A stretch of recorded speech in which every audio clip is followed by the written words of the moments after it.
My name is Conway Reinders. I'm a lead policy analyst on the board staff, and I'm pleased to be the session's moderator. So this session on disability aims to hear expert perspectives, discuss the implications of current knowledge to inform future trust fund assumptions.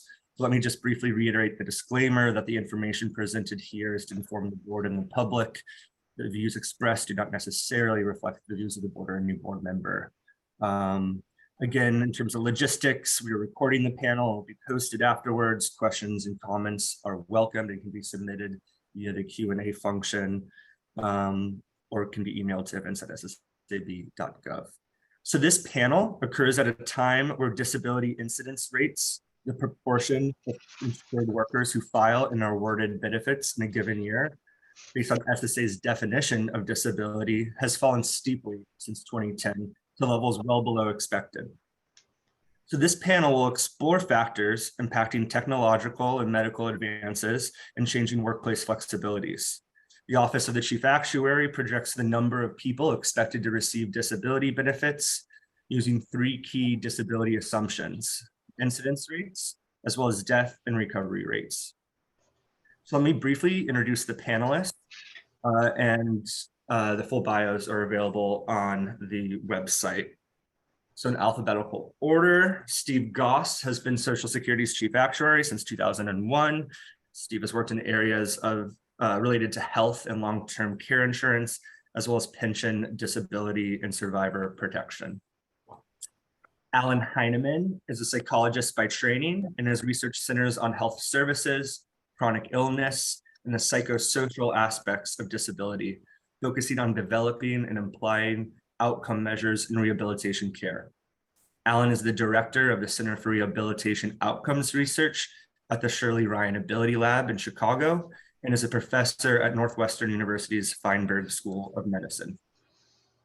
Chris Murray, in the previous presentation, is joining us as well in this session, and he's a physician and health economist who quantifies the comparative magnitude of health loss due to diseases, injuries, and risk factors by age, sex, and geography over time. This has implications not only for mortality, but for the disability panel. David Shaywitz is a physician scientist by training and has focused his career on biomedical innovation, particularly the opportunities and challenges in implementing emerging technologies. David is here in his personal capacity.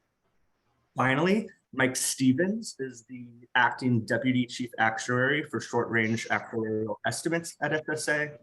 He leads the office's work on developing 10-year projections of the actuarial status of the trust funds for Social Security programs, among other work. So I'd like to thank them all for joining and participating in today's session. Like the last panel, we will start with a presentation by the actuaries. After that, Alan, Christopher, and then David will give their opening presentations. Steve and Mike will have a chance to respond, and then I'll moderate a discussion by fielding questions from board members and posing other ones. But before I turn it over, I want to provide a level set on what we mean by disability in SSA's context. There are different definitions of disability. So Social Security's primary definition for disability for adults in most cases is this.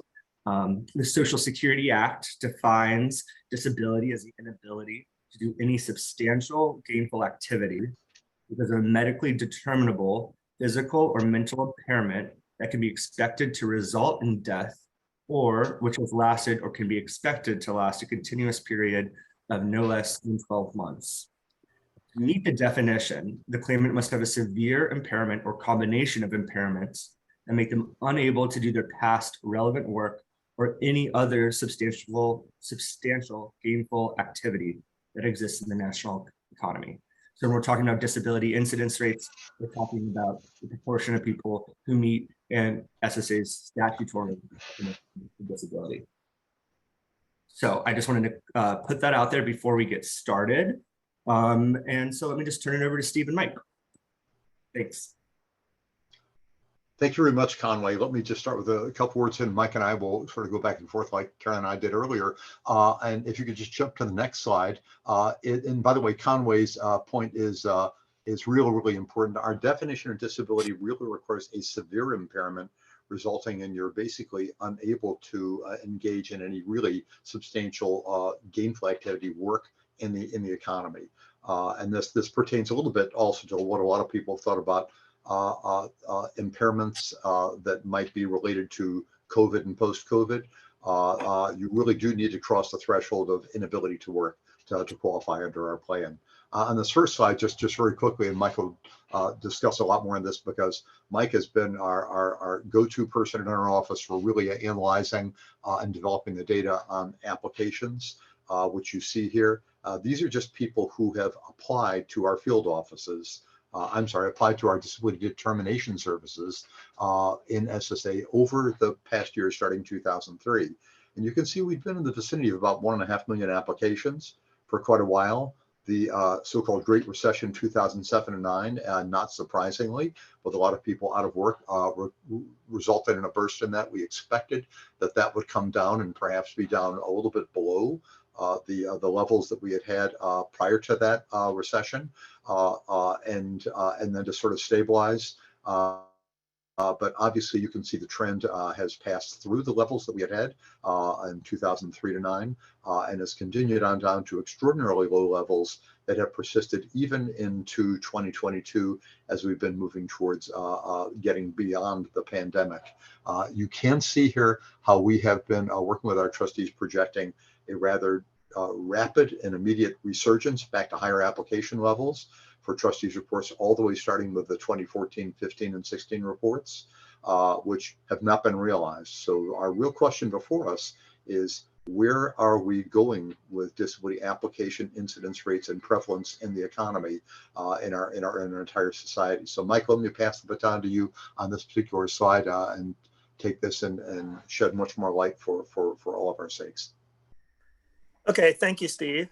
So as Steve mentioned, this is just a graph that's showing historical and projected numbers of disability applications, specifically for Social Security disabled worker benefits that are going to our DDSs, which is where the determination is made as to whether they meet the definition of disability that Conway and Steve mentioned.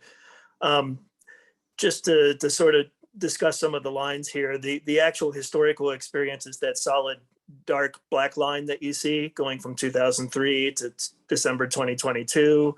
Like Steve said, there were about 1.5 million applications per year. There's some fluctuations there from about 2003 to 2007 or so. And then with the recession that started in late 2007, then we see the application volume starting to increase rather dramatically until it hit a peak of about 1.9 million in 2010. And this is sort of a typical pattern that we see in economic cycles where disability applications generally tend to increase during recessionary periods. The interesting thing is that we did not see that pattern during the very short-lived recession in 2020. But from that peak in 2010, as the economy was recovering, then disability applications started to fall, which, as you can see from the different projections from the various different trustees reports that we have there, which are the colored lines that Steve mentioned, is that we were expecting some decline from that peak in 2010. But historical experience has continued to decline rather dramatically all the way to just slightly over 1.2 million applications in calendar year 2022. So let's go on to the next slide here. So this slide looks pretty similar. So this is a graph that actually shows our incidence rates instead of numbers of applications. So this is showing our incidence rates for the DI disabled workers. And the incidence rate, I think, like we talked about a little bit already, is that this is the share of our disability insured population that's newly awarded a disabled worker benefit in the year. Here we show these rates on what we call an age sex adjusted basis. And this just helps standardize the rates to help control for changes in the underlying age and sex distribution of the insured population over time. But the overall pattern that we see here is pretty similar to what we saw for disability applications. Incidence rates were sort of between 5 and 5.5 per 1,000 exposed from about 2002 through 2007 or 8. And then really started to rise sharply through 2010, which is consistent with the sharp rise that we had in the applications that we looked at on the prior slide. And since reaching that peak in 2010, just like the applications, there's really been a sustained and prolonged decline in this age sex adjusted incidence rate. The age sex adjusted incidence rate actually fell below 3.0 people entitled to awarded a benefit per 1,000 exposed in 2022, which is by far the lowest that we have on this graph in the 33 years of experience that we have here. Just also like the graph that we had on applications, in the various trustees reports, we've actually been assuming a fairly significant bounce back in incidence rates that just have not yet materialized. But you can see from the trustees reports projections that we're showing on here is that gradually the trustees have been just slowly recognizing the prolonged decline in these incidence rates, and then they've been making some stepwise reductions in the assumed ultimate age sex adjusted incidence rate that actually goes into the projections for the trustees report. The decline in incidence rate, as you can see from the prior slide, is largely driven by declines in disability applications. And Steve is going to get into in a little bit some thinking that we have as to why applications have been declining. But just sort of looking at applications, we've looked at disability application experience a lot in a lot of different ways by factors such as age, sex, geographic area of residence, including urban versus rural indicators. And we've also looked at it by what impairment are applicants alleging, what's their educational level. And while the experience isn't exactly the same across all of those demographic dimensions, it is remarkably similar. And the last thing that I'll mention here on both of these slides is that even though the supplemental security income that most of you are probably, the SSI program that a lot of you are probably familiar with, that certainly serves as a somewhat different segment of the American population, although there's some overlap with DI.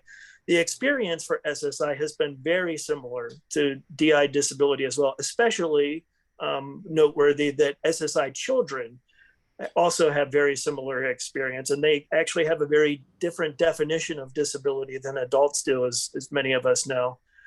So with that, I will turn it back to Steve, and he will discuss the implications of this on beneficiaries and prevalence.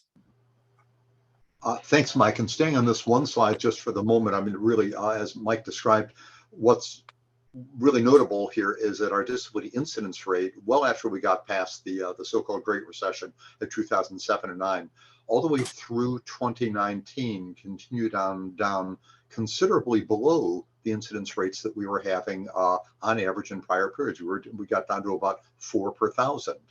Quite a bit below the 5 per thousand. Now, in our long-term assumptions, we have pulled down, as Mike indicated, our ultimate incidence rate assumption to about 4.8.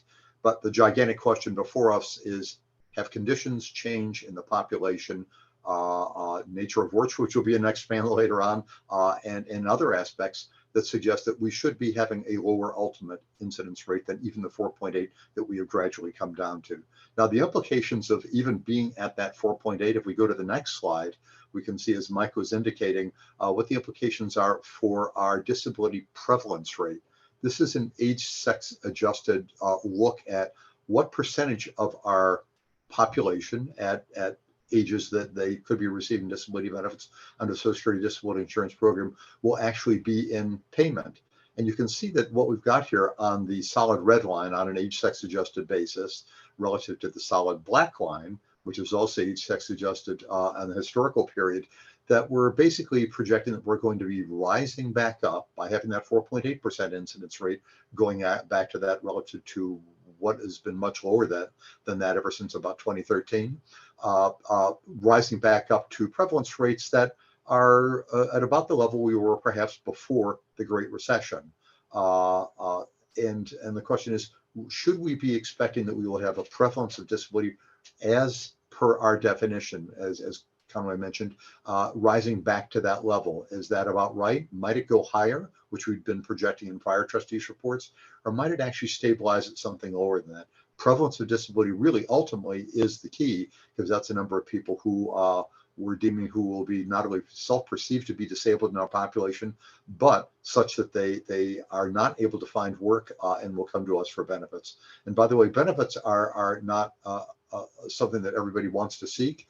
If in fact you can work, generally the benefits the Social Security Disability Insurance provides are only about half of what the earnings level of people have been before that. So if you continue to work, people tend to go that way. Now, on the next slide, we have another look at what we are projecting now compared to where we were back in our 2008 trustees report.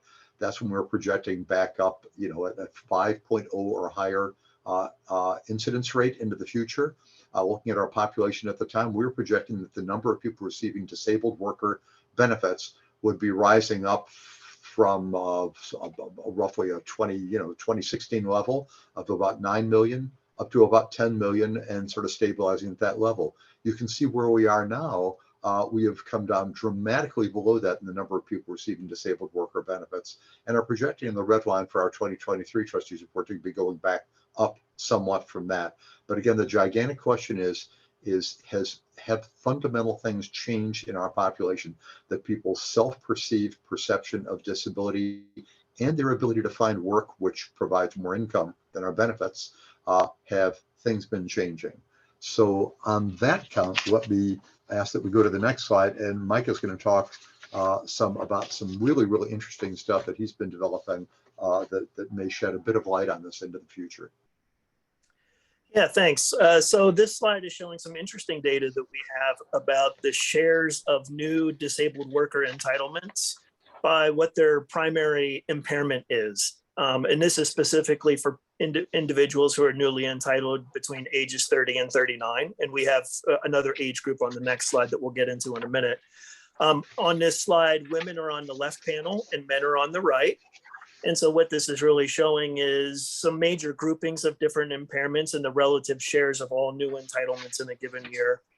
An important caveat about this, just real briefly, is that we're showing this data by the year of first entitlement to disability benefits. And because there's a lag between when the first month of retroactive entitlement occurs and the actual time of when benefits are awarded, because there is that process for determining disability, and then there's an appeals process as well, is that data are fairly incomplete past the vertical line there that you see at 2019. And so just try to keep in mind that that data is really incomplete past 2019.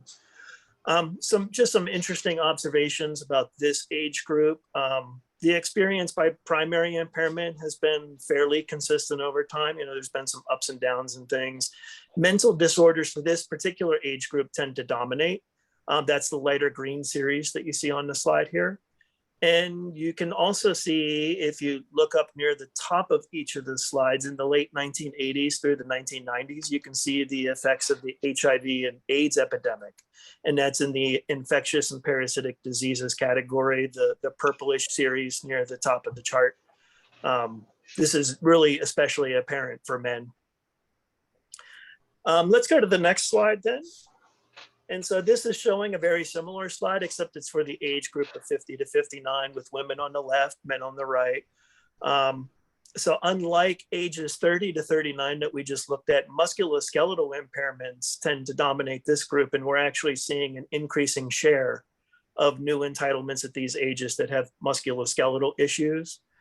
Mental disorders here make up a fairly small share of new entitlements for this age group, at least compared to ages 30 to 39. You can see the cancer and cardiovascular disorders are relatively larger for this group compared to 30 to 39. I think that's the lower purple series and the light blue series there. So just some interesting observations there about what types of impairments are we seeing at some select age groups and how that differs by men versus women. So I think Steve here is going to wrap up our part by talking about some of the reasons that we've considered for declining disability applications and incidents. Thanks, Mike, and great. On the next panel, which is our last little slide for this segment, keeping in mind where the time is, The big question is, what should we be thinking about and foreseeing for the future of disability prevalence, applications, and incidence? Are we seeing that we are having and expecting to have a healthier population, therefore less disability? The prior panel on mortality didn't sound very optimistic about that. However, there are other considerations. Are we seeing a greater demand for workers given the changing age distribution of our population? We know the adult population is increasingly being over 65. Does that mean in order to find enough workers for all the things we need to get done in our society, are we going to have to be more accommodating, as we indicate here, by employers for people with some level of impairment? We see some indication of that actually going on now, and will that continue and maybe even expand in the future with our changing age distribution? We know we also have a more highly educated population, which tend to be in jobs that are less at risk for becoming disabled, perhaps. What will increased automation in the future mean in terms of the need for and the prevalence of physical jobs? The last couple items here are the changing distribution of jobs and occupations in the economy. This probably related to, again, the changing age distribution, but many other factors. And also one thing we talk about a lot and think about a lot is the changing nature of work and jobs. We'll have a little bit more of that in the next segment about work, but the changing nature of work and jobs, the kinds of risks people are exposed to, and the degree to which employers need to seek to accommodate workers and keep them on the job even when they have some level of impairments that in the past might have resulted in them replacing them with more capable, with less compromised individuals. What will the implications of that be for our disability in the future? How much of that is explaining what we're seeing today? Will that persist, or are we going to go back to much higher disability incidence rates? So with that, we're hoping our panelists will be able to share with us much more insight. Thank you, Conway. Thank you, Steve. Thank you, Mike. So I'm glad we could begin this conversation with these trends. Incidence is falling, application rates are falling. And so I just want to remind the audience that these slides are available on our website if you want to use them as a reference. So let me kick it over to Alan Heineman. Thank you, Conway, for moderating, and to Diane for the invitation to participate in this session today. Appreciate the opportunity to contribute, and already learned a lot from the speakers today. Also, thank you to Steve and Mike for setting the stage for our discussion. The very up-to-date stats you've got are thought-provoking. Just by way of a reminder, my research program is health services research, focuses on populations with chronic illness and disability. I also direct a postdoctoral fellowship program in health services outcome and measurement at Northwestern University. Next slide, please. By way of context, I've served for more than a dozen years on the National Academy's Standing Committee of Medical and Vocational Experts to advise SSA's disability programs. The charge is to assist the administration in improving its disability programs. Broadly, we surveil the field on issues related to disability, collect and analyze relevant data, provide discussions which engage SSA staff in different departments. One of the major foci of the committee has been on issues related to functional equivalence to the medical listings. We have medical, nursing, allied health expertise, and measurement experts broadly able to address how medical listings translate to functional equivalence, and also consideration of how those relate to job demands in different professions. I also had an opportunity to chair a study report on functional assessment for adults with disabilities just before the pandemic. The context of functional equivalence is where I'm coming from in providing the discussion day to help kick off this discussion. And what comes to mind is the image of a pole vaulter who's trying to scale a bar set at a specific height. Much like a worker experiences job demands at different levels, the expert pole vaulter is going to develop the skills and ability to have experience to get over progressively higher bars. Though a super high bar may not be necessary to do a specific job, as one considers the sequential decision process that SSA has in determining disability. Next slide, please. There are three of the questions we're asked to charge with that I'd like to reflect on in the moments I've got here. What are the implications of medical and technical advance on future disability incidence rates, implications for workplace flexibilities, and how will projections be affected if Congress makes changes to the program. And next slide, please.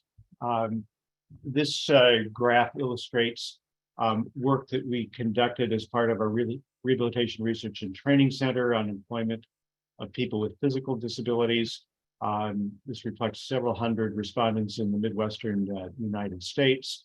Our goal was to identify client, employer, and context-related facilitators and barriers to employment after injury or illness. We did extensive pilot testing, cognitive testing to make sure that people would understand the questions, recruited through social media, through our former patients, but also reached broadly to ADA regional centers, the National Rehabilitation Information Center, and several consumer organizations that serve people with physical disabilities. Time frame for this was administration beginning in October of 2020. We didn't had to pivot because of the pandemic in terms of administration, but we were able to complete the project successfully over a 6-month period. What's illustrated here are respondents from about 350 individuals, 78% of whom were working. Eligibility criteria was that you had a work history and had a physical disability. So this is a mostly working sample. A neuromusculoskeletal disorder was reported by 81%. And noteworthy, 60% of respondents were able to ambulate without assistance of some device. When we asked them what facilitated employment, positive feedback about performance, support from a supervisor, acceptance of a disability from coworkers, and emotional support were the top, endorsed by over half. Interestingly, use of accommodations was just over 50%, and a variety of accommodations that may not be provided by an employer were relatively infrequent. Speaking as a psychologist, I was not expecting that the social environment features would be such prominent influences on employment facilitators for why people continued to work. Next slide, please. I'm not going to dive into all of the details of the findings, but in general, people were more likely to be working if they received support from a supervisor, reported emotional support, various aspects of their life, and received help with life tasks outside of work in some capacity. They were less likely to be working if they reported negative attitudes from supervisors or colleagues, encountered inaccessible work environments, or had work schedules that were inflexible. This study looked comprehensively at the personal and contextual factors associated with employment. I think these results provide insights into the importance of emotional and social supports for effective functioning in a work environment. What's needed now are novel approaches to developing supportive relationships with supervisors and coworkers. The next slide builds on this data. The citations at the bottom if you're interested in pursuing this. Preliminary work was developing disability phenotypes from those who completed the survey.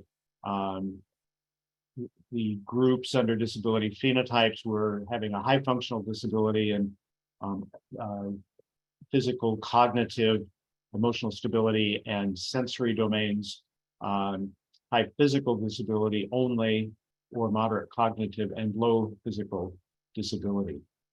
We used both employee-related factors and job and workplace-related factors to predict use of accommodations. And as you can see here, where the error bar is less than 1.0 or greater than 1.0, job accommodations were more likely for workers with more than one diagnosis, who were mobile using a wheelchair, who were familiar with the job accommodations network, had union membership, or perceived high job demands. Interestingly, self-employed people, perhaps choosing to be self-employed because of the disability, were more likely to report job accommodations. They were less likely for workers with moderate cognitive and low physical disabilities. It's within that individual, the combination of some cognitive and physical disabilities, and also jobs that required considerable or extensive preparation. My takeaway is that it was both employee and job-related factors that are associated with receipt of job accommodations, and they provide essential information for designing and implementing interventions that help people with disabilities when seeking accommodations. The bottom of the line, back to that pole vaulter image, is we can adjust the height of that bar so that more people are able to work. The last slide showing data here. We also in parallel did a survey of Midwestern US companies about their experiences providing job accommodations. The general findings support earlier findings of employers that create an inclusive work environment generally are those that are more likely to provide accommodations. Job accommodating companies were, yes, more likely to incorporate universal design, have a process for people to declare that they have a disability, a process for employees to request accommodations, inform employees that they can request accommodations, and also provide training to managers. So my last slide next, back to those three questions. Technology, assistive technology, I think is increasingly important in helping people continue to work who want to work. Back to Steve's earlier point, I think is well taken. Work generally pays better than SSDI, and people want to work. They gain important benefits, not just income, but in terms of identity, and in terms of belongingness within a community. Flexible hours, the opportunity to work remotely certainly can mitigate the effects of functional limitations. Bottom line, job accommodations enhance employment, and I think will result in reduced SSDI applications. One of our projects is looking at develop a decision aid to help people decide whether and how to request job accommodations. This is something that most people find pretty daunting, have no experience with, don't know what their rights are. And I think it's a fruitful area of work to provide both education on the employee and employer side on how to request accommodations. That's the end of my prepared comments, and look forward to our upcoming conversation. Thank you, Alan. And thank you for your service on the National Academy's standing panel for SSA. It's a really important endeavor, and we're happy to have your perspective here. Thank you. Chris Murray, on to you. Thank you very much. And I'm going to again be drawing on the global burden of disease study, where we, in addition to the mortality cause of death part, try to track the incidence and prevalence of major health states with reduced functioning. Very different perspective. It's not, we're not trying to model people who are choosing or want to leave the workforce. We're just getting at the underlying rates of disease. Next slide. So our forecasts for health states, which we then use people's weighting of how severe they are to calculate this metric called years lived with disability. Again, not the same definition as used by the Social Security Agency. I'd have to say the modeling reflects for diseases that cause considerable mortality and disability are the same risk factors are going to influence the results, but then there's a whole class of outcomes like depression, generalized anxiety, osteoarthritis, rheumatoid arthritis, which are mostly being driven by much simpler statistical models projected into the future because we don't have very strong drivers. The very important exception to that for musculoskeletal disorders, which you saw is a rising share of claims, And we see in many data sources the rise of MSK. Obesity is an important driver of MSK and the increase we expect to see in MSK. Next slide. So this is just sort of reinforcing what I said, which is we have these sort of three-tiered approach. One is where we're going from death to likely incidence, or death for cancer, for example, death to prevalence, or the direct modeling. Next slide. And here's our very simplistic, naive statistical model for those where we don't have the relationships that I talked about, where we're really just capturing the prevalence for things like depression as a function of socioeconomic status and not much else. Now, occasionally, depending on the cause, we will stick in other drivers. For example, we will stick in obesity for MSK. Next slide. So what do we see?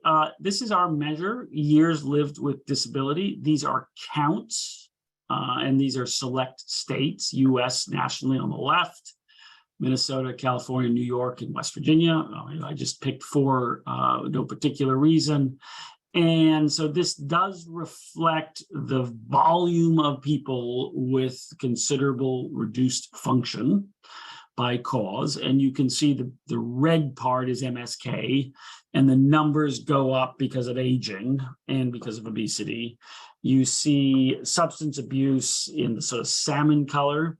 And then cardiovascular disease, interestingly, on the numbers, again, that's an aging effect, are going up. Next slide, same story, but now showing you age standardized rates. And depending on the state, we're seeing the age standardized rates. So very at odds with the disability claims data that we were looking at, but we're seeing in our assessment of what's the past and what's likely to occur in terms of just the volume of functional loss, declines in some causes like, very stable numbers for mental disorders. So that's important because that's an important trend. Stable numbers for neurological disorders in terms of age standardized rates. Some increase, but the big increase there is substance abuse. Again, the big question there that we had in the last session is, will the current fentanyl-driven epidemic burn itself out? We have not factored that into our modeling. And then you can see the age standardized rates for diabetes are going up. That's driven by obesity. And MSK, a little increase driven by obesity. Next slide. So we roll our assessments of disability and life expectancy into a summary measure, which is sort of overall healthy lifespan, called healthy life expectancy.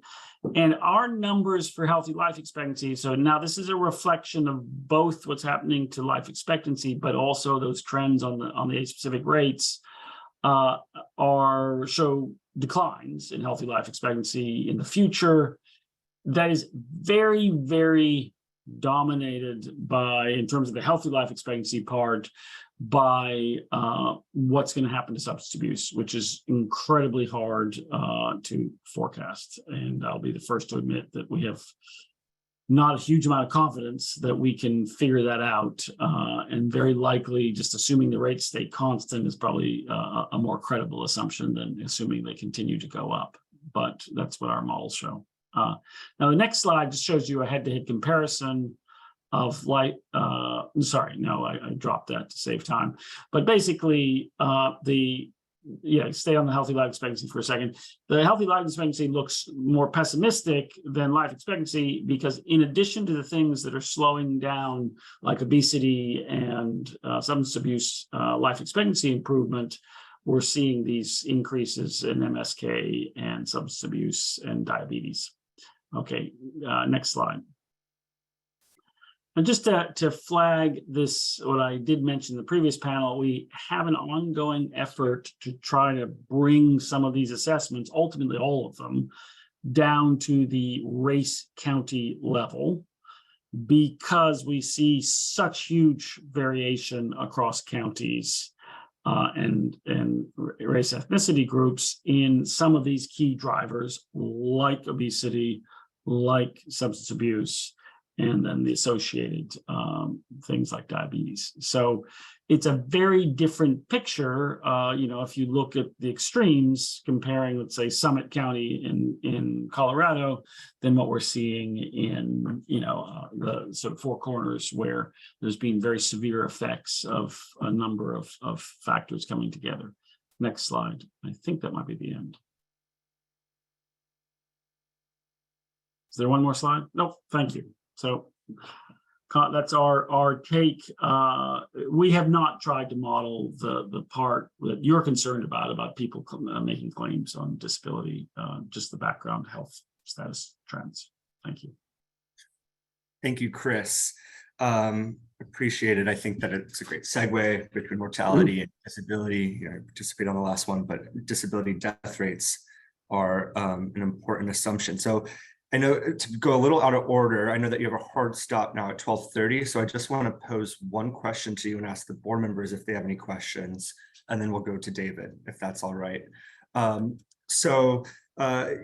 broad question is, can you summarize how the experience in the United States is different from other countries? And in the last session, we got a question from Wendell Primus that I think relates to this, and it's, why is the trend in the US so much different in other countries given the spending? I don't know if you can weigh in on that, but United States versus international comparisons is the question. Sure. What stands out in the U.S., especially on the disability side, is more severe. Although there's countries in Europe that are starting to see this, Australia, New Zealand, on the substance abuse front. So we're much larger impacts than other countries. Number two, we are farther ahead in the obesity epidemic. Other countries are well on their way to catching up, right? The trends are all the same. We're just about 30 years ahead on that epidemic. And so we're having more consequences. But we do expect to see those same consequences start to show up in other high-income countries and even some middle-income countries. I think that's sort of how, we're not seeing age-specific trends in mental health disorders. They're a big cause of disability pretty much anywhere. We can debate autism, we can debate some very specific things, and a lot of it turns on the interpretation of the data. But in aggregate, we don't see age standardized rates changing much. We see a lot of variation geographically, but not time trends. So in terms of what's making things better or worse, a number of the chronic conditions like COPD that are tobacco related are improving, and they're improving all over the place. So if you try to piece together, why does the US look so bad, which very much it does, you've got to think about a background of more disparity by race, ethnicity, socioeconomic status than many other places. The farther ahead in the obesity epidemic, a bigger substance abuse effect. And then we've had this, which other countries have only started to show up now, this rise in adolescent and other age group suicide. But that's actually started to show up recently in parts of Europe as well. So I think we look bad, but other countries may unfortunately be starting to look like us as we go out 10, 20 years in the future. Got it. Thank you. So I think at this point, I'm not sure if there's any board questions at the time, so I'll just turn it over to. I think there was a question from Steve. Okay, so Nancy and Steve. Well, Steve should go first. Go ahead, Steve.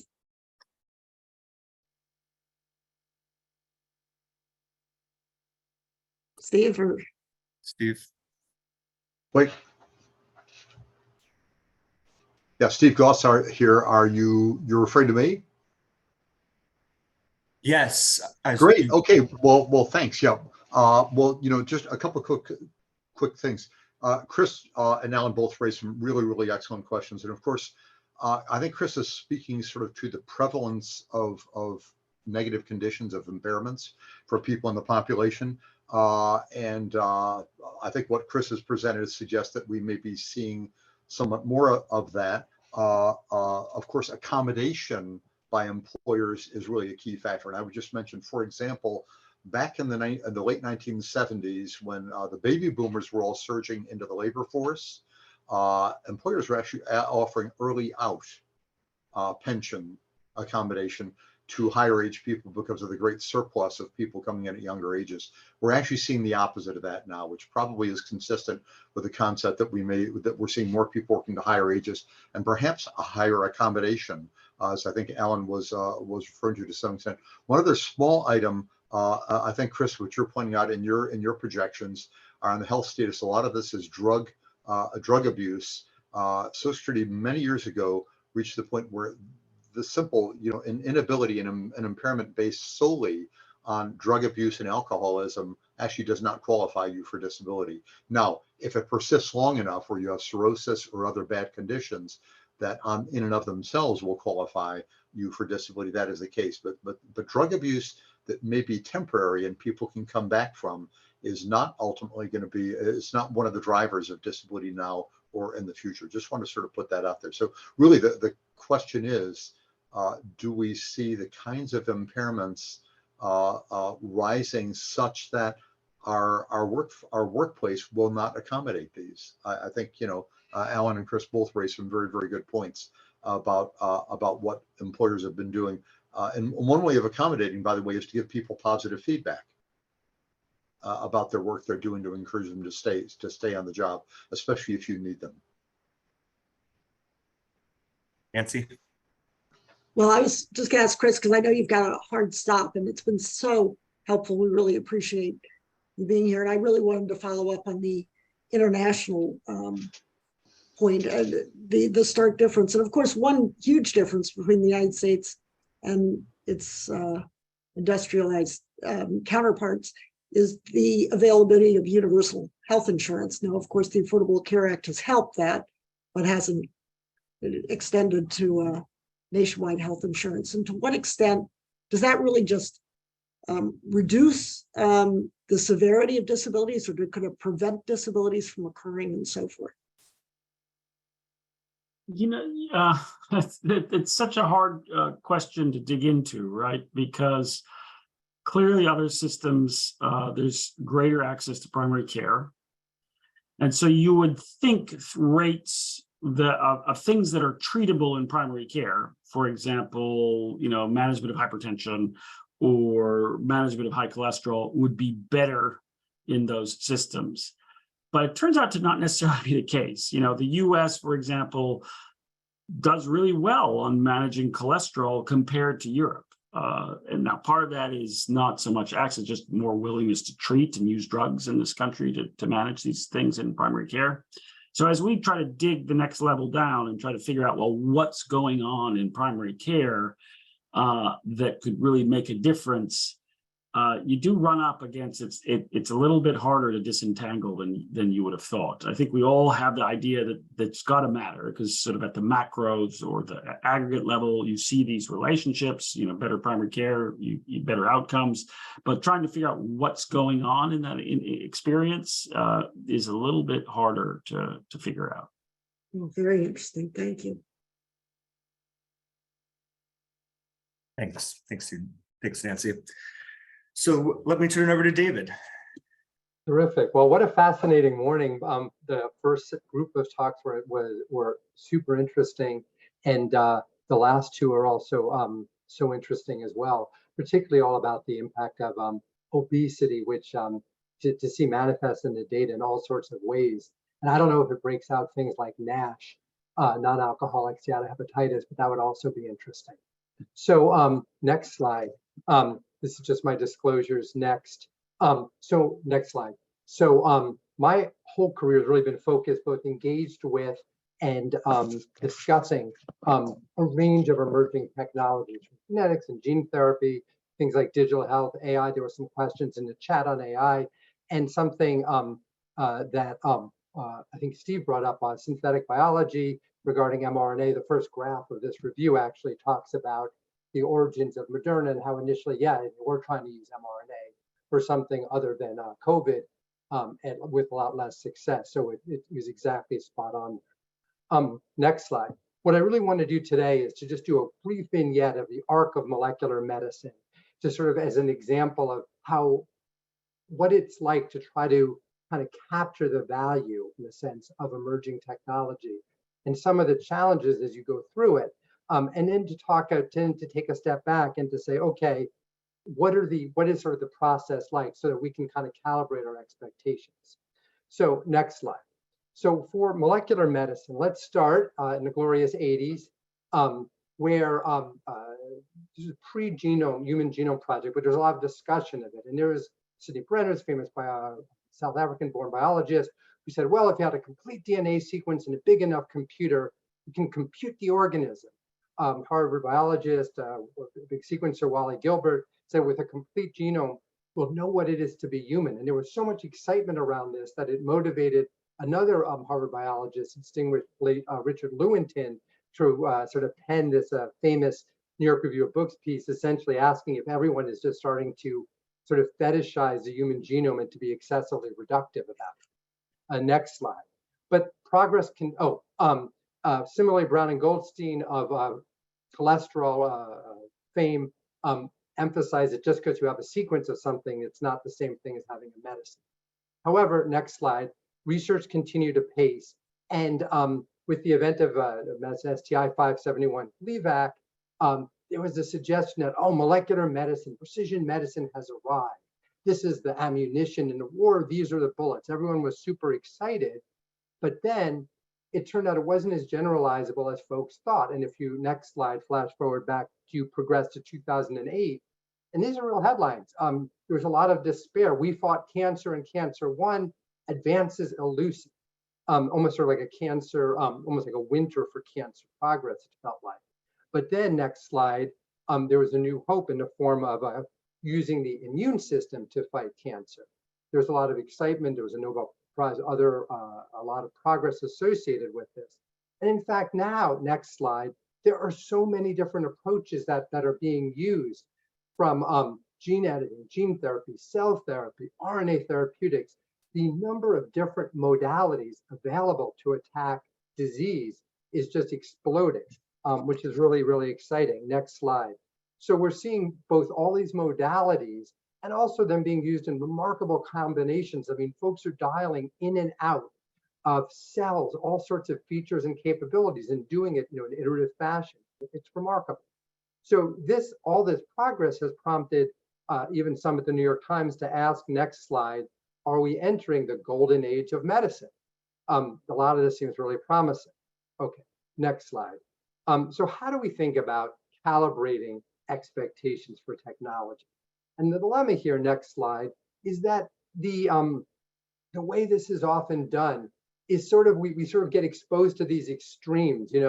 AI, it's either more important than fire or electricity on the one hand, or New York Post, here comes the killbots. So maybe there's something in between. And in between all of these extremes, as we've seen from many of the talks already today, and next slide, which we've seen just in some of these classic images, there's real concrete evidence of progress in terms of prevention, from vaccines for smallpox, polio, and measles.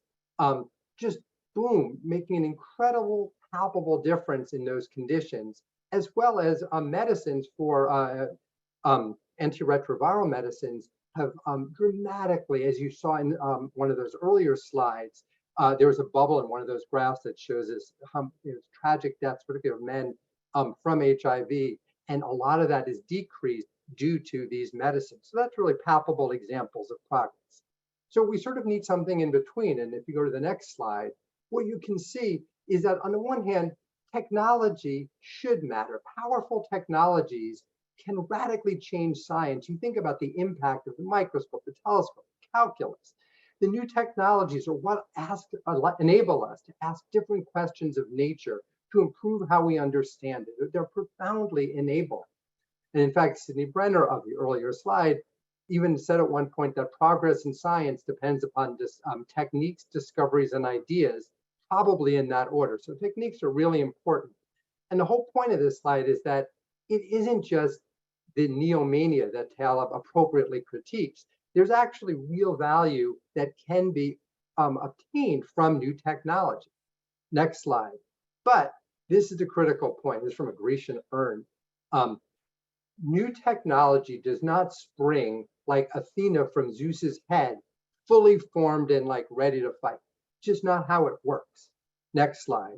Rather, as Professor Carlota Perez has described, there's a real sort of pattern to a technology revolution, whereas a technology arrives, as you can see on the left, and then basically there's this whole, it's what she calls a speculative frenzy, but it's this whole period of chaos when people are trying to figure out like how to use it, what does it mean, how do you kind of get your head around it? And it's not for a very long time afterwards, if you're lucky, that you actually really start to eke out the productivity benefits from this. So people start to kind of understand how to leverage the technology and really use it productively.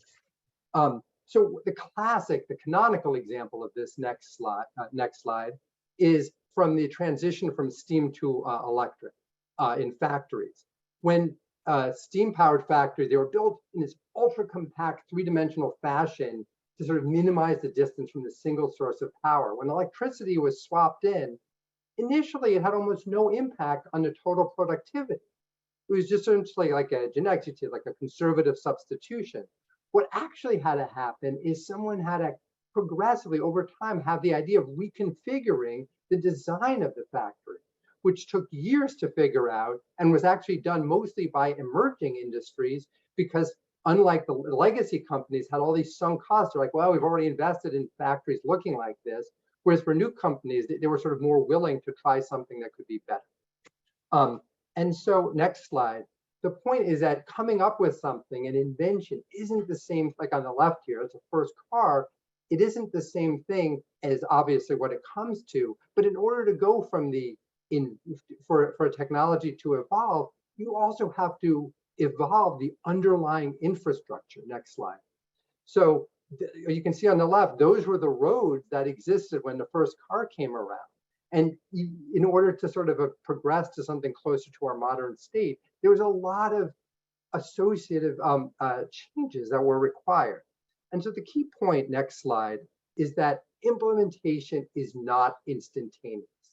This is from a wonderful book, by Boston University professor, economic historian, and successful entrepreneur Jim Besson, who wrote Learning by Doing. He has another book out, The New Goliath. But the point is that he points out that we often conflate invention and implementation, but in fact, most of the productivity gains from new technologies, you only get to them after decades and decades and decades of sort of futzing with it and kind of figuring out how to use it. This is a sort of an example from his book of just many different instances of this happening. So next slide. The point is that implementation takes time and lead users. Jim points out that major technologies typically go through very long periods of sequential innovation. Northwestern economic historian Robert Gordon has written in the context of transportation innovations that most of the benefits to the individuals didn't come immediately, didn't even come within a decade of the initial innovation, but you needed subsequent decades as subsidiary and complementary and all sorts of tweaks and and adjustments became manifest. And the last perspective on this that I think is really helpful is from MIT researcher Eric von Hippel, who emphasized that the key to applications are lead users, the folks who are just trying to solve a problem. And they just want to use the best approach that are available. And they're the ones who are going to really be taking something that's new and applying it. So next slide, just about done. So bottom line here is that we've lived through the hope, disappointment, and rebirth of the ongoing revolution in biology and molecular medicine. I could have gone through the exact same thing a little bit earlier stage, I would say. I took out those slides in the interest of time, but of the digital and data revolution and AI. But we are living through the early days of this revolution. And the interesting thing is no one knows. No one knows. Like you look at all these consultants with their detailed projections, and no one knows how new tech will play out. Edison, when he invented the phonograph, he kind of anticipated it might be used to record wills and sermons. So it's very difficult. I'm sure Facebook didn't expect that they were going to obsolete sort of the newspaper advertising business, but all of this stuff happened. So it's really hard to predict. Its prediction about figuring out the new technology and figuring out how to really get the value from it is hard. It takes a long time and it requires all sorts of tweaks and iterative innovations and a group of engaged lead users who are really focused on doing this. But ultimately, I would argue that this process is worth it because new technologies really can be incredibly powerful tools for medicine. Two quick last slides, and I think next slide. So we've seen versions of this already. That in general things are getting better, or at least I thought they were before a slide from the last presentation with 18,000 variables that projected out and showed, well, maybe things aren't going to continue to get better. But I feel like this is I like the trend here, and I'm hopeful that the upward trend can continue. And the last point from the last slide is that coming up with new things is really, really hard. New inventions are fragile, they're easy to critique, and they don't work right initially. And as they said in the Pixar movie, the new needs friends. So that's back to you in the studio. Thank you, David. I appreciate it. I think we're really lucky to have, three distinct perspectives coming in at this, physician economist, physician scientist, psychologist. This has just been really, really interesting. So thank you, David, for helping us set our expectations about the impacts of emerging technologies. Let me also ask Steve and Mike to join us, and I'll give you the opportunity to provide any responses or initial questions to David and Alan. Thanks, Conway. Let me start. Well, Mike, why don't you take it away here, and you get the start on this one. Just an observation that I found all the presentations very, very interesting, and certainly gives us some new things to think about, especially the aspects about the effects of technology and medical advances. Certainly something to think about, not just in terms of disability, but also on employment.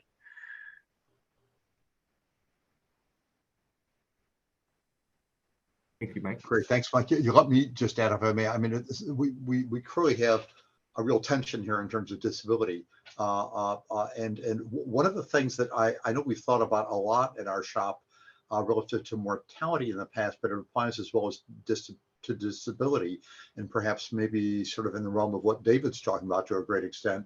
We've always talked to mortality about the extent to which we can reduce mortality either by really creating a literally healthier population that's less likely to die, or by creating mitigating interventions to take people who are not so healthy and keep them from dying.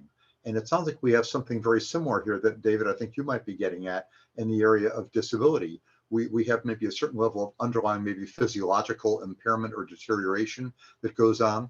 Then there's the question is, can we, through interventions, through technologies, maybe mitigate, reduce, or create accommodations for such? So is it possible? Our first panel, as we all saw on mortality here, was not very optimistic in terms of mortality and health level. But David, are you suggesting that maybe through interventions, technologies, not the photograph anymore, but perhaps AI or whatever, that we might be able to have even greater accommodation? Well, I guess what I would say is I'd advocate for a non-magical view where people have this view of, like, AI in particular, that it's going to descend from the heavens like Deus Ex Machina and solve what ails you, and that isn't how it works. I mean, I guess what's very interesting is if you look at how technology has impacted health, even in the example of COVID, when you look at, for example, how technology helped the evolution of like the Pfizer vaccine set. I have nothing to do with Pfizer, it's just like, it's like been written about. It actually was the fact that the digital and data enabled a management tool. It was by providing visibility into where every aspect of the process was, it enabled people to sort of produce the medicine better and to address issues sooner. I think a lot of the technology for digital health, I was so intrigued by Alan's points, where what seemed to be most impactful for the people were the humanistic components, if I understood it right. The positive feedback, the sense of respect, and it worked. And if technology can help convey the real personal, that I don't think that, oh, having a computer is like, you did a good job. But I think the idea of enabling people to communicate, to impart that communication and to share in that relationship with somebody who might have a more difficult time coming into work, or might have to work with different accommodations. But I think it's really the human connection. If I'm on, I mean, I don't want, I suspect Alan doesn't need anyone to speak for him, but I thought that aspect of it was the most among many intriguing aspects. And if technology can facilitate that relationship, that seems really valuable versus technology just coming in and solving something sort of in and of itself. Alan, do you want to respond to any? Well, thank you, Dave, for that comment. Technology is certainly important, whether it's medical advances, genomics, whatnot, more mundane things like computer keyboards and mice and visual accommodations, but ultimately work happens in a social context, and feeling like you belong and are valued is incredibly important. And there's a incredible naivete, lack of experience on most workers' parts when impairment, disability intrudes, and they don't know how to navigate the system. DI application typically is not the first thing they think about. It's how can I continue to work? There's certainly situations where mental illness, substance abuse, and an unrewarding job certainly can limit, but really must consider the social context within which work occurs. Ellen, could I just ask one further question with respect to the kinds of feedback issues you mentioned? Is it possible that we're moving into a period, we've been in a period for a while now because of the changing age distribution of the population, with so many boomers getting older and leaving the workforce, that in fact, one way of accommodating by employers to encourage people to stay on the job, maybe we even have some limitations, is to give them positive feedback. I mean, I assume that, and I assume that when you're talking about accommodation, you mean like, providing, different kinds of physical settings, et cetera, but I mean, where if you had 1 million people standing at the door willing to work for nothing at your job, you may not give such good positive feedback to people who are, for whatever reason, underperforming. But on the other hand, if you don't have a lot of applicants coming in to do the work, you're probably going to be more, not only more accommodating, but also more positive in the feedback. Do you think that's any aspect that we're seeing now in terms of people staying in the job, not applying for disability? I think that's part of it. Yeah, macroeconomic factors certainly are important. Certainly increase of pay in the last few years, so that's partially offset by inflationary pressures. I think employers have come to realize, I don't want to speak too broadly, but that when they've made an investment in a worker who knows the basic job skills, having to lose them and start fresh with a new hire is a huge cost. So it's good for business to retain the people you have and provide support and education and feedback to do the job effectively. Thank you. So at this point, I'll ask the board members to join me on screen, and I'll see if they have any questions. Any first takers? Hi, Conway. I'll jump in. It seems to me that where this conversation's been going is that that advancement in technology, both in terms of medical technology and others, have allowed people to be more functional, and I think that's fantastic. I still think, given that our model in some places is that in order to access those very services, those medical services, assistive technology, auxiliary aids and services, you need to get on disability. You need to become eligible for SSI or SSDI in order to access the types of resources that would allow you to get that other types of assistance. So I'm wondering if some of the implications of what you're saying would affect sort of overall social policy in terms of how we support people to stay in the workplace. I can take a stab at that, which is that most job accommodations are not particularly expensive. I don't recall the national estimates from the Job Accommodation Network, but they're not more than a couple $100 for the most part. They are typically employer funded, not by an external entity. Certainly, assistive technology can be provided as part of the vocational rehabilitation process, whether that's a state federal system or whether that's a private disability plan. And certainly the progression from short-term to longer-term disability,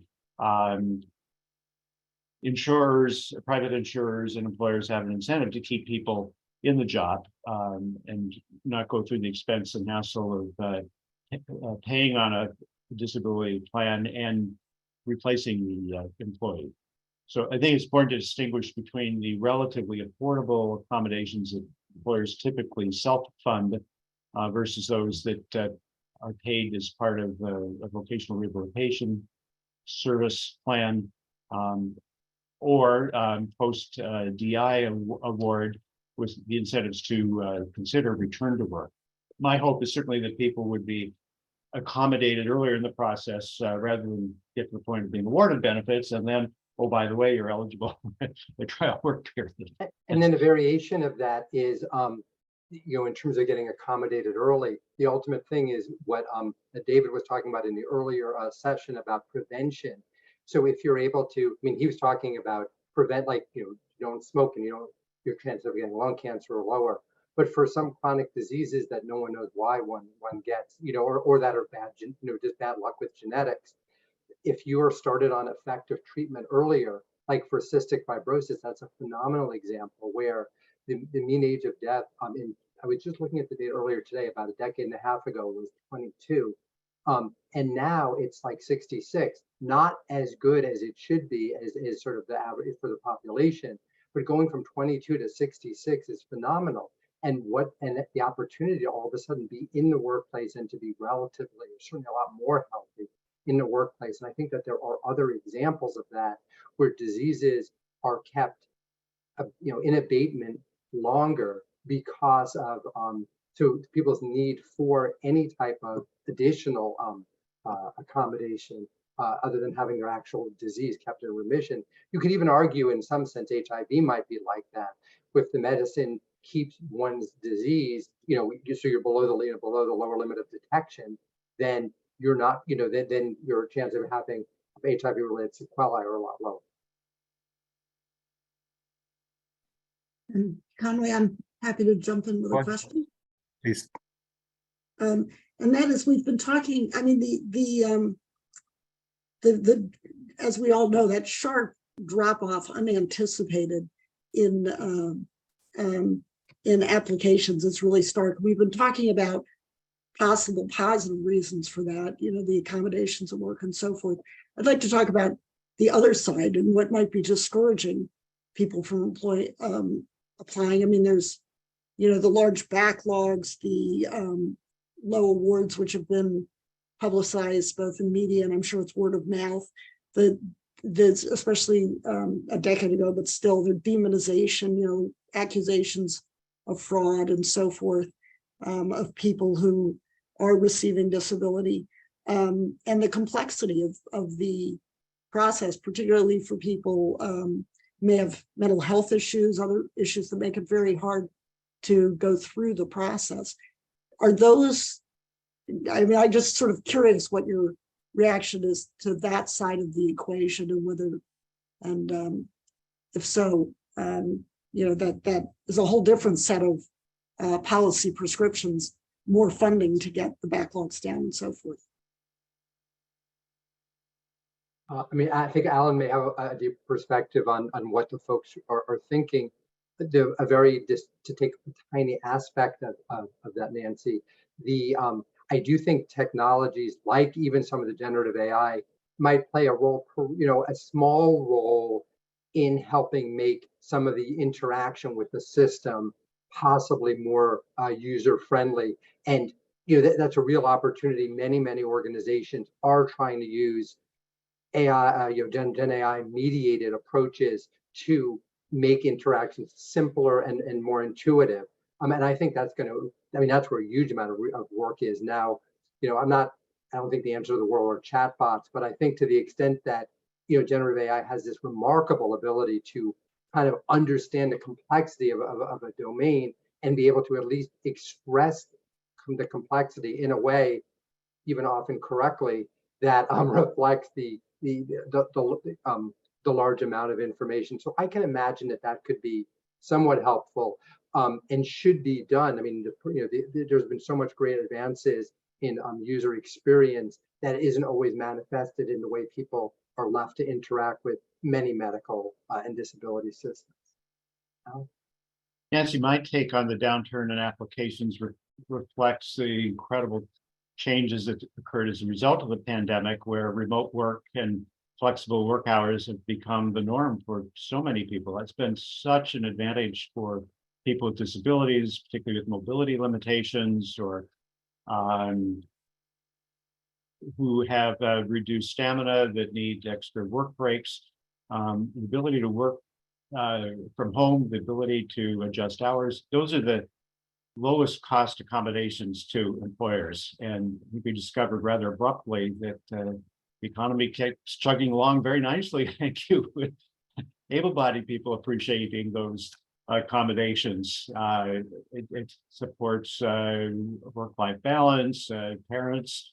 I think it's an incredible natural experiment in demonstrating the boon that people with disabilities. Yeah, that's interesting. I mean, of course, it started before that, but you're exactly right. And this event today is a good example of the ability of people to join. As much as I would like to have seen you in person, this was very convenient. Yes, we were happy to have our three panelists from 3 different time zones join us today. Amy, did you have a question, or Jagadish? Offer that opportunity. Sure, yeah. So, I mean, again, on this issue of the decline in applications and incidence rates started way back in 2010. So although I agree that COVID-related remote work possibilities have become the norm and may have assisted people who have work-related disabilities, I think you still need to explain why the long, now almost secular trend since 2010 has occurred. And my question is it possible? I don't know if this kind of investigation has been done.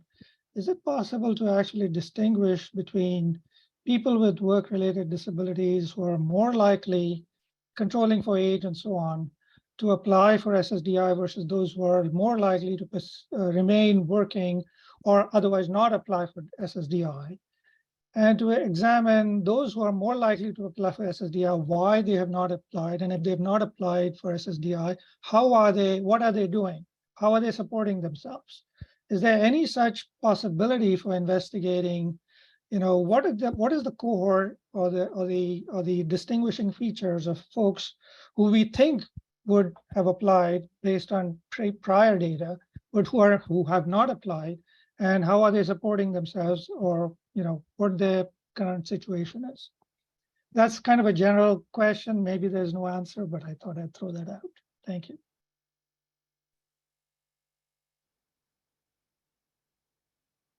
I hope there's somebody participating from SSA with program experience that is able to address that question. Yeah, Steve Goss here. Let me just mention very quickly, and Mike Stevens can speak to sort of what I think has been a fairly uniform decline in disability applications by geography and by other characteristics. So it's really been quite consistent across. So it does seem that this has been really going on. And it is true that, I mean, we dropped by 2019, our disability incidence rate dropped from about the 5 per thousand level that it had been at down to about 4 per thousand, which that was even before COVID was around. So that was quite striking, really, as Jagadish was suggesting. Now it's dropped further to about 3 in the pandemic. But what's interesting is even with our field offices having reopened April of last year, well over a year now for the opportunity for people to come in and file for disability in the old way, we still have not been seeing really any kind of dramatic increase in applications. So Ellen's points about accommodation in the workplace in many, many ways seem really to speak strongly to this. And the question is, do we anticipate this sticking for the future?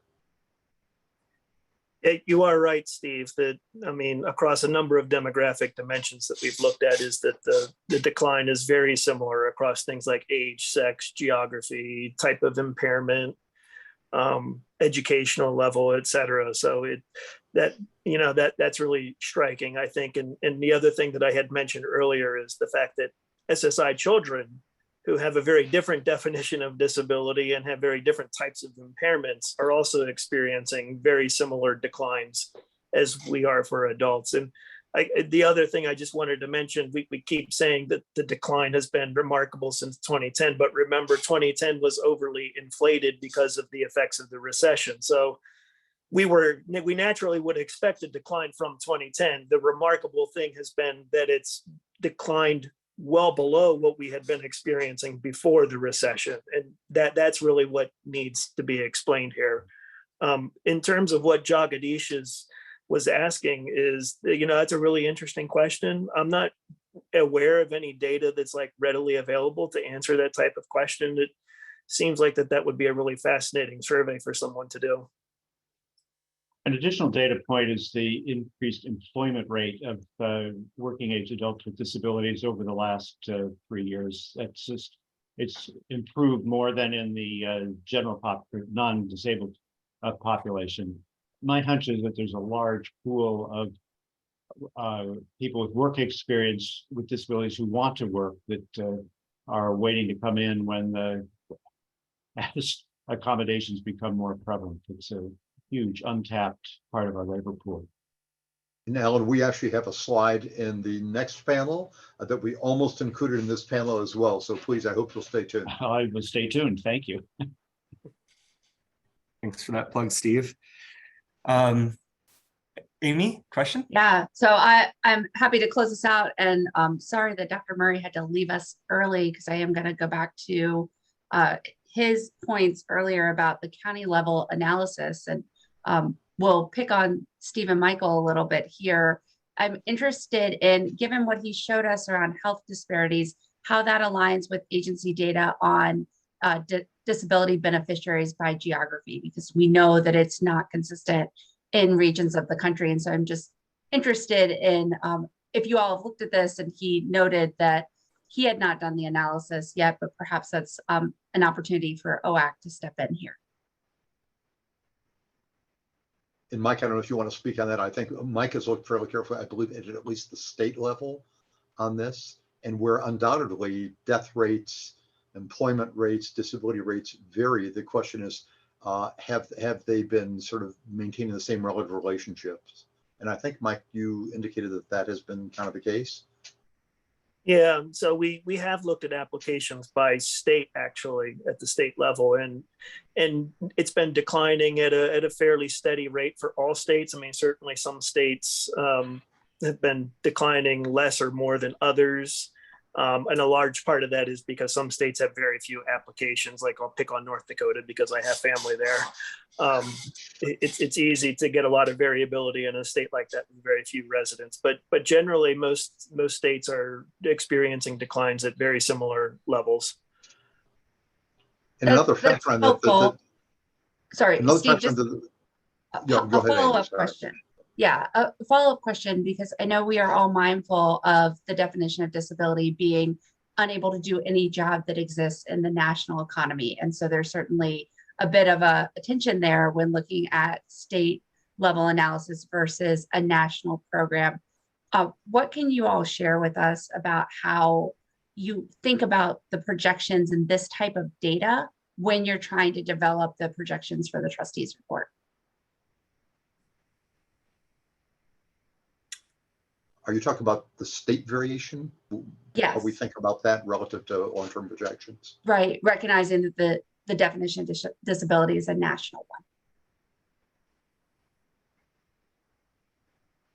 Well, one of the things we do try to take into account literally is the changing distribution of employment, again, which we'll get a little bit more into in the next panel. I mean, as several have mentioned here, I think Alan in particular, that with accommodations, the nature of work in many areas has really changed, such that people who might not have been able to continue to work in that area perhaps can now. And really the question is, how is that going to be evolving into the future? That doesn't necessarily mean that those individuals are in general healthier and will live longer, but it might be that they will be able to remain able to work in something that's available in the economy, as you point out, Amy. Thank Hey, you. I just wanted to editorialize that perhaps David's point about the length of time it takes for technology to find its sweet spot could apply to public policy like the Americans with Disabilities Act. That's a point well taken. Passed decades ago and still implementation challenges. So I did have one other question I do want to ask David before we wrap up. I'll take the extra little 5 minutes that we took out. But for David, there was tremendous international collaboration during COVID on the vaccine development. Is that same level of collaboration in medicine going to continue? Yeah, I mean, I think so. If you look at one of the fascinating parts to your exact point, Conway, about the rapid development of the remarkably rapid development of the COVID vaccines, when folks have looked at it and said, well, how did you take this thing that typically takes 14 or 15 years to develop and do it in about a year?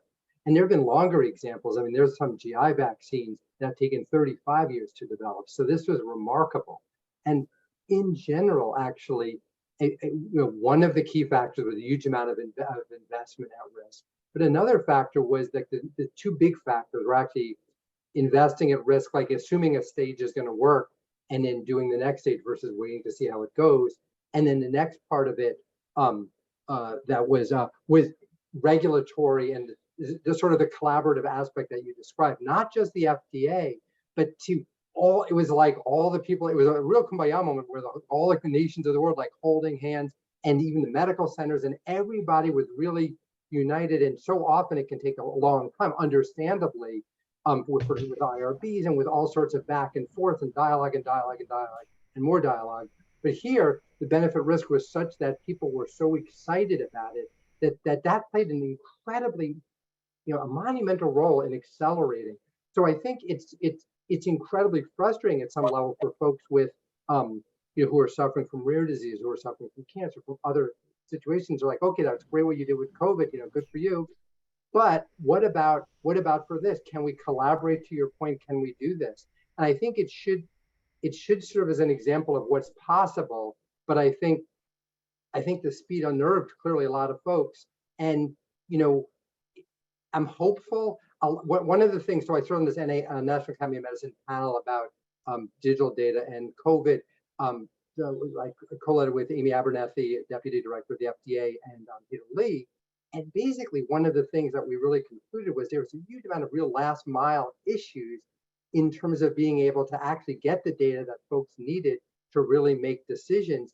And a lot of the issues aren't even technology. It's all like people not wanting to share or people wanting to collect things in certain ways. So for a lot of the ultimate issues, you're more right than you may even appreciate, is it's not, we often see the manifestation expressed in terms of technology or technology challenges, but it's not like there isn't technology available to do the job. It's really it's really the human factors, all of us, and being able to collaborate better and more fully for a greater good. Thank you for that. I appreciate it. Alan, any last thoughts, or is that a good way to end it? I think that's a good way to wrap it, Conway. Thank you. Good. Well, thank you both. Thank you to Chris, who can't be here at the moment, but we're just really thankful for all of your perspectives that were shared today.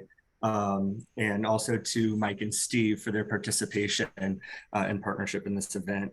I'd like to thank the audience as well for their engagement and questions and comments. And feedback on both of these sessions and the next one is welcome and can be emailed to us at events@ssab.gov.